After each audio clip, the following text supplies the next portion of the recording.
All right, now we all listen to music. Everybody has their own music taste. If I had to choose my favorite artist, I don't know. There is a lot of artists that I listen to. Let me check my Spotify real quick to see my top artists. Listening stats. My top artist right now is Drake. But I like Drake. I like Bob Marley. I like Nas. I like old school rap. I like Mobb Deep, if you guys know who that is, old school rapper.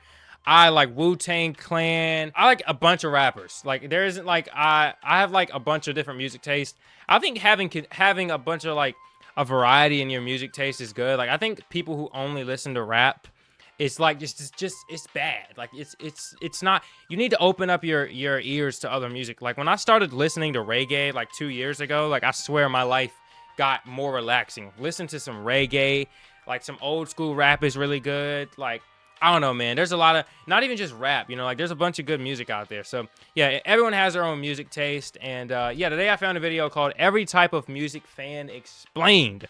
So we're gonna check out all the different types of music fans. So yeah, I'll leave this video down below. Go check out my main channel and my gaming channel. Join the Discord. And yeah, hope you guys are having a good day. Let's check out the video. Let's stop wasting time. The iPad Kid. These are Gen Alpha toddlers and younger kids who were preemptively registered on the Verizon family plan in utero, and once they spawn in, they're eligible to receive a default kit of a drop-resistant iPad Air and a blue pair of noise-canceling headphones that actually saves the parent a few dollars because it's so cumbersome on their head that it doubles as a form of cranial remodeling therapy. Primarily through YouTube as the streaming service of choice, there's just a treasure trove of great one-dimensional stuff that usually contains a didactic educational quality to them. Now, I remember the days where parents were concerned that inappropriate TV shows like SpongeBob or Ren and Stimpy were considered detrimental to our cognitive development, but I'm glad with the advent of... Did I ever get an iPad? I don't think iPads were, not to sound old, but iPads weren't popular when I was growing up. I think they existed, but like they weren't like, no one had one. Were they out when they had to be, dude? They had to be. I'm not that old. I'm only 20. All right, I'm 19 to be exact, but like I'm about to turn 20 soon. But I don't think I didn't have an iPad. I got like what's that tablet called? I got a Kindle Fire. That was my first ever tablet when I was like, I don't know, 8 maybe, 9, 10. I don't remember. It's been a while, but yeah. modern day I am content aware kids nowadays get iPads. They get anything they want. moderation, that this doesn't seem to be an issue anymore. Anything for the parent to say, oh, well, just distract my kid so I don't have to take care of them. And yes, behavioral discipline has never been made easier. Now, once these children grow up in a few crucial developmental years, they will receive a phone and they're going to move on to the next step in the pipeline.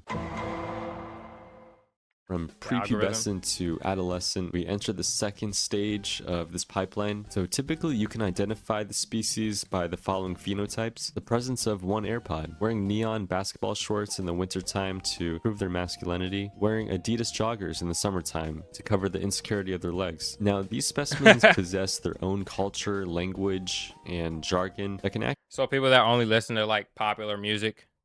Yeah, I get this. People that nothing pisses me off more than when I say I listen to a song or an artist and they're like, bro, it's not 2018 anymore. It's like you okay, like say like you just let music dictate. You let the year dictate on what music you listen to. It's like music is timeless, bro. Like people, you know how many people listen to Michael Jackson? Michael Jackson was like at his prime like 30 years ago, and people still listen to him. It's like, oh, you're still listening to Michael Jackson in 2026, bro? Really? It's like whenever I mention anything, like the biggest thing is like old school rap. I listen to a lot of old school rap, and people be like, oh, "You're not an old head, bro. You're actually LARPing, liking old music." No, I'm not. Like I love old school rap. I have an album, my favorite old school album right there. I love old school rap. It's probably my favorite genre. So it's like I don't know, man. People just be hopping on trends. Like whenever some artist, like people, like whenever there's an artist on TikTok that starts blowing up, they're like, oh my god, this is the hardest artist in the world. And then 2 months later, when that artist fell off, they're like, oh yeah, they're trash, man. It's like you were just repping them, like come on. Actually get into the weeds of some fairly complicated semantics. Or they let like TikTok opinions, like if they see one TikTok comment saying, I don't know who's a random artist, Don Toliver. Don Toliver is a pretty known and liked artist. I love Don Toliver, but people if they see one comment saying Don Toliver fell off, they'd be like, "Oh yeah, Don Toliver fell off," like with no like just seeing just getting their opinions from TikTok. And it's not only music. So it's a bunch of like communities that just spew that nonsense, but music is probably one of the biggest cuz you see how music or how TikTok has affected music in general. And you see when a song blows up on TikTok, it usually is on the radio. So it's like, I don't know, man. I don't know if I like that, but I wish we can go back to the olden days of like, music being like people just accepting what music you listen to. Nowadays, when I say I listen to Drake, people look at me like I'm like a bot. Like we aren't like why are we acting like Drake isn't a good artist? People are like, God forbid you listen to a mainstream artist. Like if you're not listening to some random guy that has like 5 listeners on Spotify, you're just a bot and you don't know ball. It's like people want to be so different nowadays. And so, regardless of their academic performance, every algorithm fiend excels in the following fields of study: number theory, business analytics, agricultural science, anthropology, and linguistics. But I digress. Pinning down an algorithm fiend's music taste is as hard as the internet is expansive. If you ask an algorithm fiend their favorite album, they might give you one of these albums. Or 7-hour loop. My goat, my goat, LARPing like in Kanye. Like, dude, come on. I like some Kanye. I really like Bully. But like I'm not gonna lie, I haven't listened to like My Beautiful Dark Twisted Fantasy or My Beautiful Twisted Dark Fantasy, whatever the hell that album's called. Or like, see, I'm not gonna LARP like I understand it. Or like Graduation. Like I'm aware that these are big projects, but like I just haven't listened to Graduation.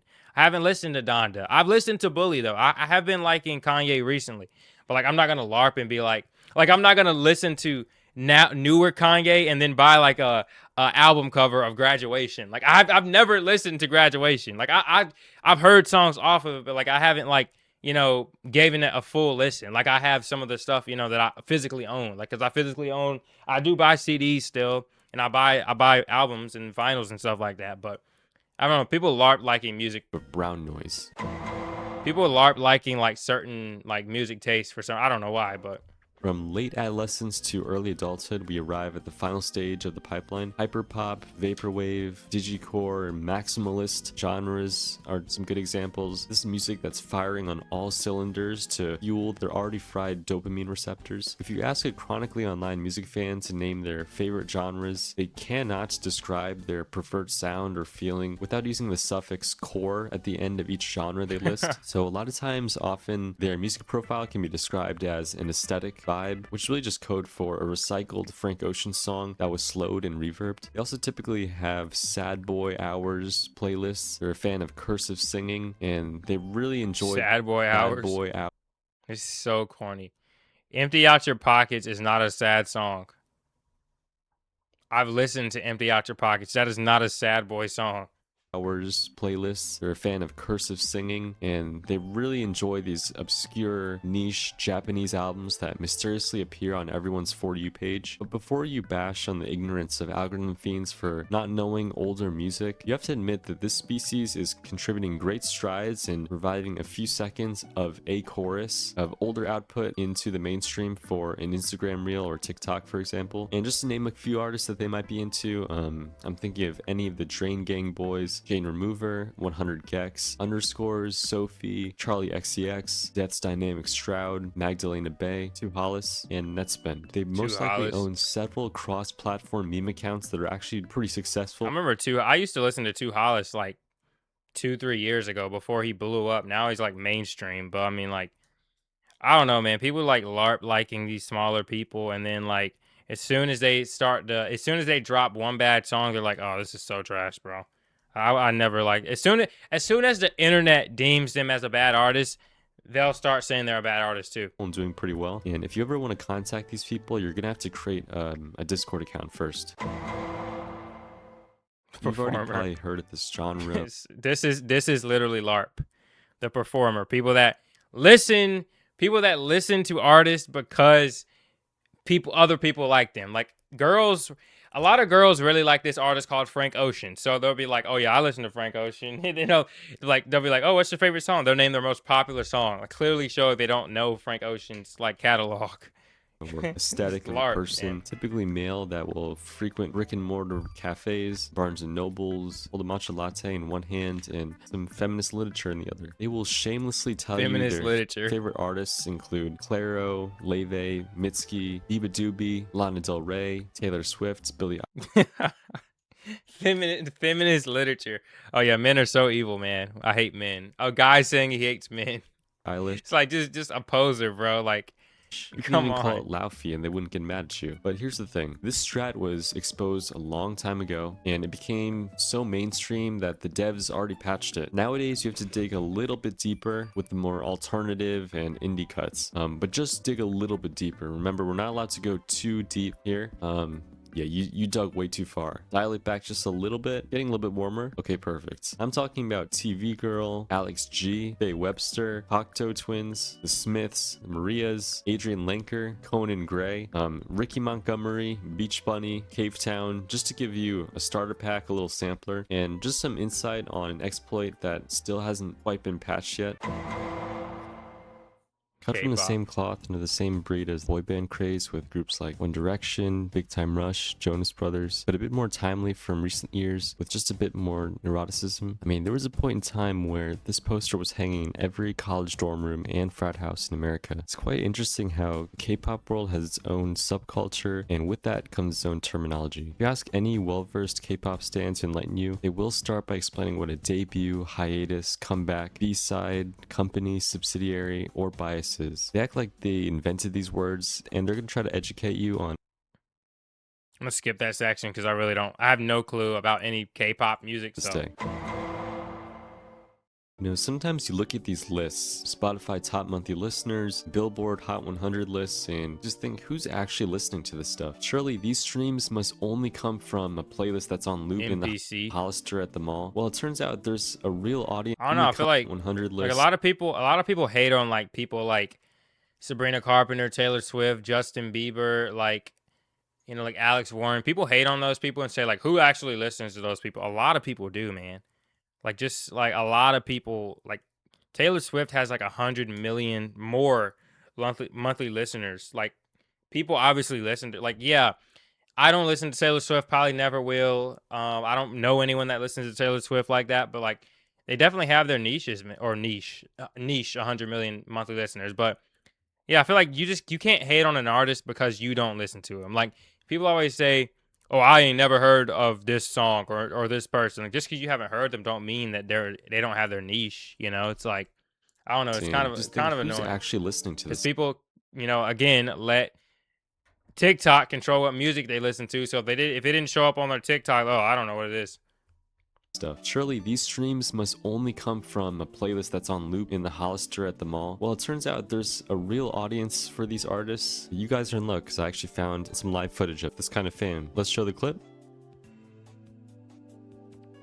Also known as coworker music or NPC music, this is perhaps the blandest, most safe, inoffensive music that would normally be a faint drone in the background just to barely fill up the space with ambience, but not in an interesting, textured Brian Eno way. I'm talking about artists like Imagine Dragons, AJR, Glass Animals, post-debut Maroon 5, post-Viva La Vida, Coldplay, and MGK. College, frat boy rap like Ian, and So like background music, or not background music, like radio music. Neff, Jack Harlow, in Yeah. GK. Yeah, these College, are good radio music. frat boy rap like Ian, NF, Jack NF, Jack Harlow, Harlow. industry plant nepo baby stuff like Gracie Abrams, Somber. Nothing inherently wrong with liking these artists if you have an emotional connection to these Industry artists' plant. songs. You sort of just absorb the first thing that your algorithm hands you. I totally get that. And no need to be the hero either and try to introduce these people to something with a deeper substance. Just let them be happy. You know, they have enough on their plate already and enough to think about at work. And in their free time, NPCs like to either rock climb or run marathons, one or the other. These people are typically at least in their 50s or retired folks that are floating down the lazy river with a pina colada in one hand by day and sipping strawberry daiquiris in the hot tub by night. So what exactly are these people listening to? Well, whatever's playing on the overhead speakers by the soft serve machine when they go back for seconds at the cruise ship buffet, of course. These are typically You also have people that don't listen to music. Like, I know I know a few people that I've asked, they just don't listen to music. One It's hit like, what in the world? wonders that you'll hear, like Macarena by Los Del Rio, Come On Eileen by Dexy's Midnight Runners, Don't Worry Be Happy by Bobby McFerrin. Oh my God, don't worry, be happy. I hate that song You know, so whatever's much. gonna set the vibes right or start a spontaneous, quirky little conga line. And if you're ever at a sheltered resort area, I would say you might hear anything by Bob Marley and the Wailers, Jimmy Yes, Buffett, Blood sir. Red Wine by UB40, or I love Bob As the Marley. Dutchie by Musical Youth. You know, That's a whatever's good going to be song too. conducive to that tropical island vibe, or whatever's going to subliminally get you to buy into that timeshare that the nice lady at the front desk is going to keep sending you landline phone calls about. But again, are any of these songs or artists necessarily bad? No. And this is the music that they're Yes, Exodus. Great album. blasting on the boardwalk or at the resort or cruise ship that's playing on repeat on aux, so it's out of their hands, really.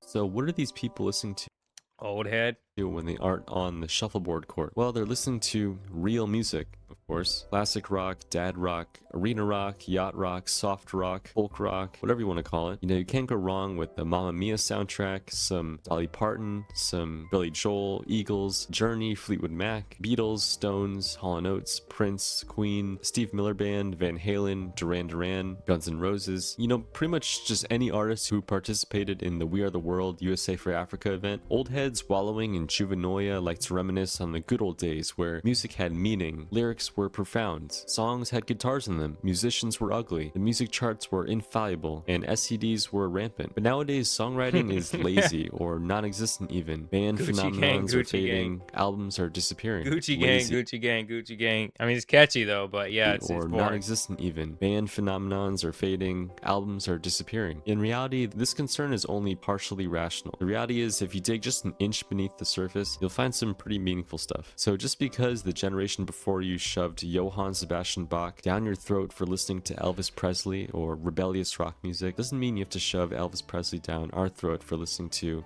Johann Sebastian Bach. So there's two specific genres that I'm purposefully avoiding, deathly afraid of covering, due to their polarizing fan base. So let's see if they're willing to be made fun of today. Alright, never mind, let's move on. The old school hip hop head. Okay, this is me right here.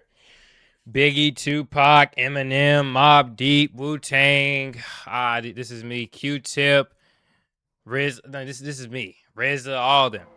Next are elitists or old school rap fans. These are typically older men, at least in their 40s, that grew up listening Older men. to hip hop. See, I didn't grow up. I mean, I grew up listening to stuff like this, but like I wasn't like when I grew up in the early 2000s. I wasn't like growing up in the 80s and 90s, you know. But I still found this music though, and I really like. I'm not like LARPing this type of During music. the I peak of genuinely the enjoy it. late 80s to early 90s, during this golden era of boom bap hip hop. Outside of Yes. this, I hold massive respect for the Soulquarians and the Native Tongues movement for using that raw hip hop sound with some Jay Dilla. smoother, soulful R&B instrumentals. And they think that all rap music that's coming out today is mumble rap garbage. It's not all. Yeah, I will say that about old school hip hop fans. They think all new music is bad.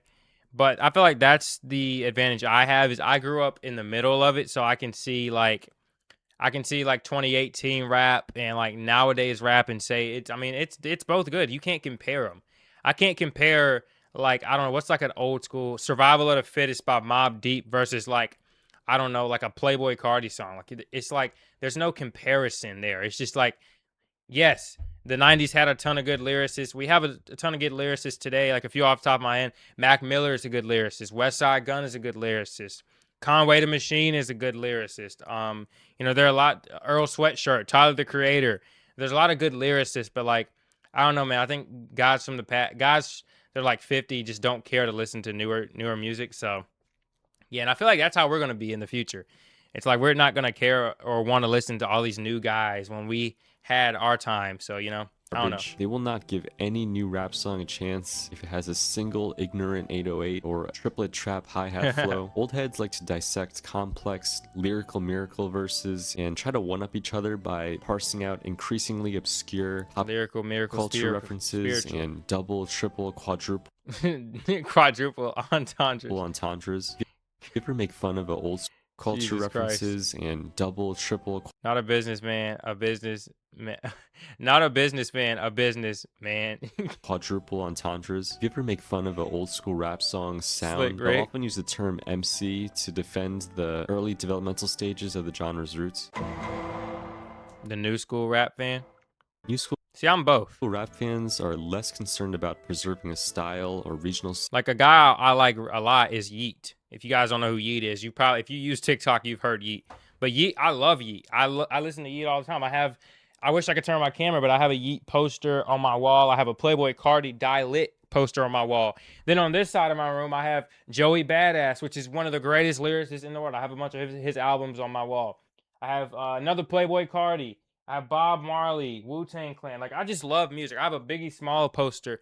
I think you guys probably see it. I have a Biggie Smalls poster in the back of my room. It's like I love music. You know, I don't just like I don't like to like music is subjective. So I don't like to like hate on people for their music takes because at the end of the day, there's somebody that would find my music taste horrible. And do I care? No, but it just goes to show music is subjective. sound or time period. They're more interested in covering as many creative bases as possible. This includes listening to anything from experimental, alternative hip hop, drumless hip hop, trap, Oh, rage, drill, thing Ooh. from experimental, alternative. Well, this is hip-hop, not new school.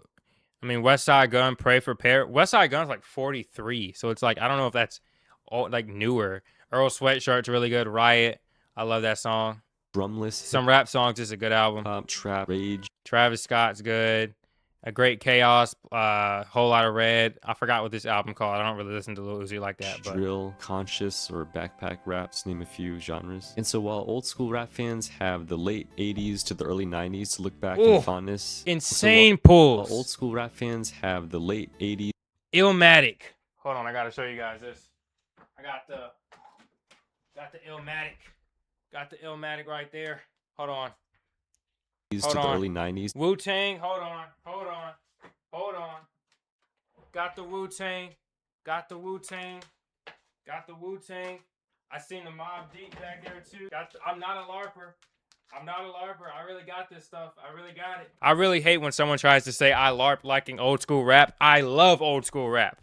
I could name almost And so every while song old off school of rap all of these fans albums. have the late 80s, Illmatic. Oh my God. Such a good album. Such a good album. New York State of Mind is one of the most underrated beats and rap and like old songs ever, man. God, I love Represent off that album. Such a good track. to the early 90s, Or such a good track list. Only 10 songs. Enter the Wu-Tang. Protect Your Neck is a good song. look That's a back good and oh. fondness. This is my favorite rap album of all time, The Infamous by Mobb Deep. Such a good track list. Every single song on here is a fucking banger. Every single song. Every song. Every the single golden one. age. Oh, The Chronic, Dr. Dre. Fans have Biggie. the late 80s to the early 90s to look back in fondness as Ready to Die. Oh, my dad has this album or this vinyl. I don't have it, but the golden age of Oh. hip hop. New school rap fans have 2016, just like how the old school rap fans have 2016 is such a good hip-hop. year. New school rap Life of Pablo is a good album. I'm not gonna LARP like in Kanye, but I have this album I have heard the most of. Life of Pablo is really good. But like I don't know, like 2016, like Future, man.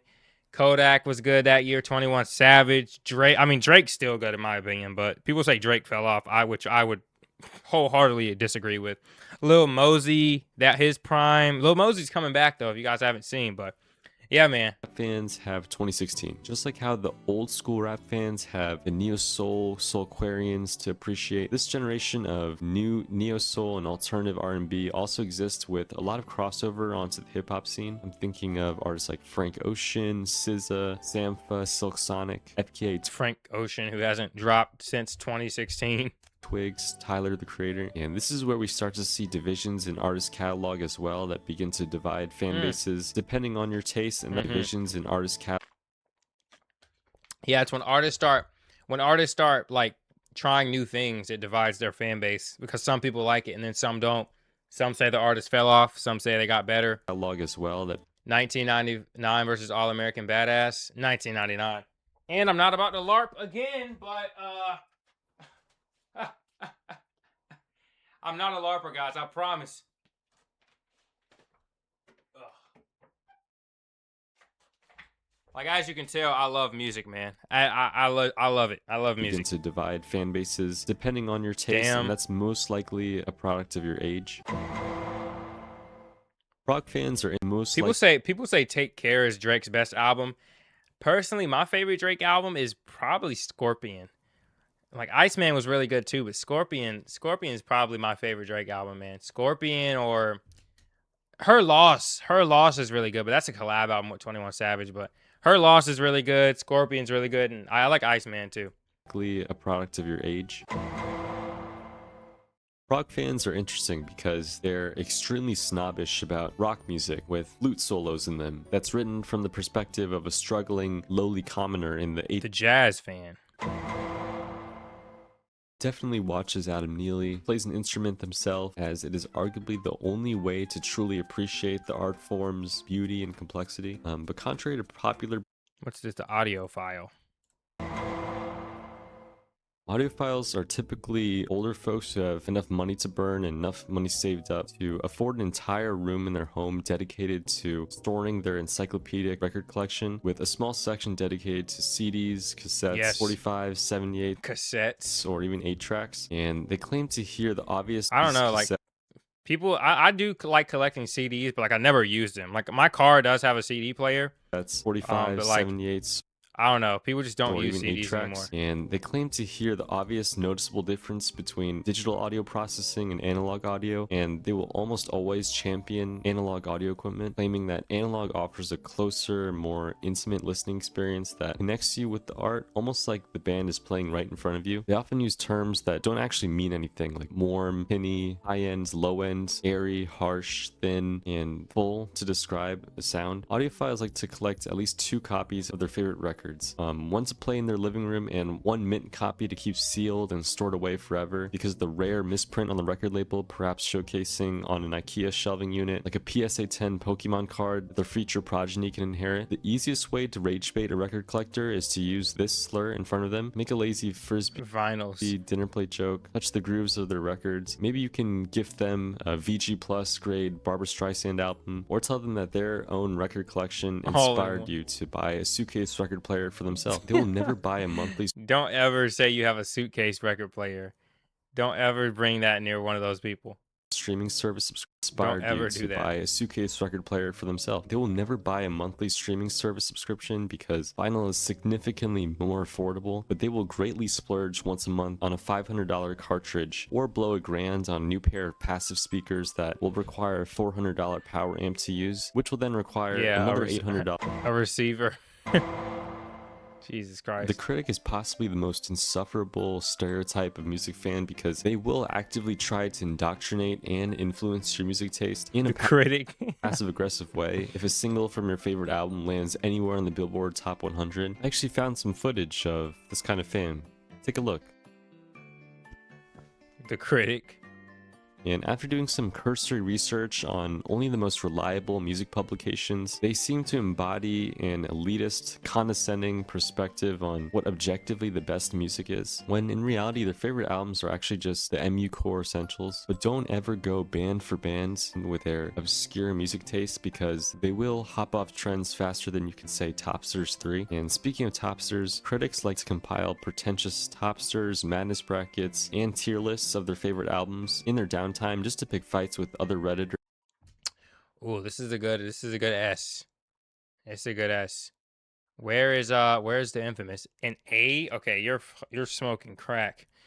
What is this ranking? Illmatic, okay, Eminem Show, Big Pun, Capital Punishment, MF Doom, okay, more Nas, Wu-Tang. I don't see how the infamous isn't up here, but all right. On r/Fantano forever. Critics feel a sense of fulfillment when someone over the age of 35 tells them that they were born in the wrong generation, and their favorite time of year is the end of November when Spotify Wrapped comes out, and they can proudly showcase on their Instagram story that they're in the top 0.1% of Tyler the Creator listeners. Now, after these formative developmental years, some critics will often mature into the next stage of their metamorphic music fan journey. the music nerd. And that leads us to the next Is stereotype. that This supposed is to be Fantano? the music nerd. Music nerds have long strayed away from their critic face of pretentious hot takes and opinions and have graduated into being extremely based, sensible individuals. They've listened to pretty much anything and everything under the sun, and they're the only people in society who are truly allowed to use the word eclectic or niche to describe their taste. The reason being is that their ears have become so desensitized and jaded that they actually make the full loop of pretentious music critic taste back to the acceptance of quote normie music. You see, they've traveled the whole gauntlet and are so secure and comfortable with themselves that they'll actually enjoy an Olivia Rodrigo song here and there. Music nerds will not lash out at you or try to correct you when you tell them that Taylor Swift just released album of the year or that Travis Scott is on their rap Mount Rushmore. Those days are long past them, and they don't fall for these rage bait tactics any longer. Music nerds can still be a fan of Anthony Fantana, but all they need is the first sentence of the description to know what score he's going to give the album. They don't need to actually scroll down to the very bottom. Music nerds like to watch heady, intellectual, stimulating YouTube content. YouTubers like Deep Cuts for a more profound, robust description of musical textures and a historical background and influence the artist had on the music scene or movement it was connected to or even born out of. Or Professor Sky if they want an in-depth literary or philosophical analysis Let God Sort 'Em Out was great. of the major themes of the newest Black Country New Road album, for example. Music nerds have watched every Nardwuar Video Vault interview, every NPR Tiny Desk concert, every KEXP performance, every Hot 97 freestyle, every Double XL Freshman Cypher, every Kenny Beats the Cave episode, every Polyphonic I don't think those freshman ciphers are good. freestyle, I don't think those are a good like representation of artists because sometimes like the beats they throw at them are like just terrible and like they'll purposely like I don't know XX Tentacion was like just going for clips, man. Like I don't know. Like I remember Lil Mosey's. He said his beat is ass or something. That was Freshman hilarious. Cypher, every Kenny Beats the Cave episode, every Polyphonic, Volksgeist, Middle 8 video essay, every Adam Neely analysis, 12-tone analysis, The producer. and up-and-coming producers don't even onomatopoeia terms. An up-and-coming producer's DAW or digital audio workstation of choice is usually Ableton or FL Studio, and when it comes time to mix and master their track or record with collaborators, they will stay on their DAW because they're secretly too scared to learn how to use Pro Tools. If you ever tell a producer that sampling is lazy or a form of stealing or plagiarism, they will without fail show you this tracklib sample breakdown of Daft Punk's Face to Face. Producers are notoriously hard to reach because they'll tell you that they're cooking in the stew and too busy to talk. But if you actually manage to catch a producer in the wild or in a public setting, they are most likely shamefully using Shazam to figure out what song is playing in the mall food court to use as a sample in their next track. Now, you may be thinking, how can a producer who's just a kid afford this lofty studio equipment? Well, it turns out all you need is a laptop, Scarlett Solo audio interface, and either an Akai MPK Mini or an Arturia Minilab MK2. If a producer is ever vulnerable enough to show you their 4-bar loop that they've been working on, and you say that it feels like it's off time or off tempo, even just a little bit, they will angrily explain to you that they're trying to achieve a fluid, off-the-grid, unquantized feel to get a more natural hi-hat groove, and they will tell you to go and listen to Jay Dilla Donuts before ever questioning their musical authority ever again. A producer's biggest fear is actually this anime girl Higen jump scare that pops up whenever they launch their cracked Omnisphere plugin, and if you ever catch a producer in the studio, they often have reruns of Tom and Jerry or some random Looney Tunes cartoon playing on their second monitor for some reason, and when taking a break from producing or making beats, they will pull up either a Nick Mira video or a mini documentary on the making of Astroworld just to remind them that it's all gonna be worth it once they make it out of the hood. The hood, of course, being a 4-bedroom, 3-bath, single-family home in the suburbs. Those are all the ones I can think of. Let me know if any ones that I missed, and maybe I'll make a part 2, including banger video, man, all banger. your suggestions to A part 2. I mean, I think he got most of them, but yeah, hope you guys enjoyed. Let me know what type of music fan you are. What are your favorite artists? Like I said, mine's are, Bob Marley, Nas, Drake. I like Freddie Gibbs a lot too. But yeah, I like too many artists to give you a list of my favorites. So yeah, hope you guys enjoyed though. Go check out my other channels. Until next time, peace out.